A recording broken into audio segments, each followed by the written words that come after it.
cavan, biri beydir biri gelin. Hoşbəxt olsun her ikisi, ömürleri olsun şirin. Ay niyeti bir gelin, ayağın gül gelin, kaynata xələt verir, dur ayağa gül gelin. Ay niyeti bir gelin, ayağın gül gelin, kaynata xələt verir, dur ayağa gül gelin.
Toy günüdür, şadlıq edin, bəy gəlinə təbrik deyin.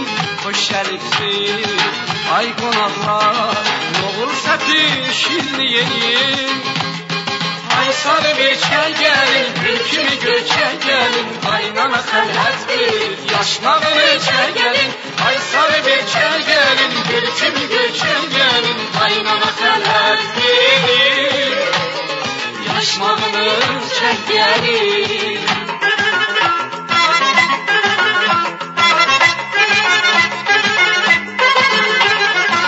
Gəlin gözəl oğlanıyım, yaşılar bir-birinə.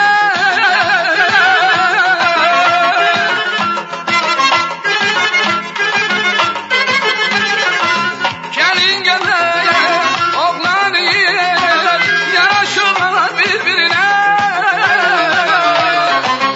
Açaq xeyir, dua verir, buna verir sözlerine.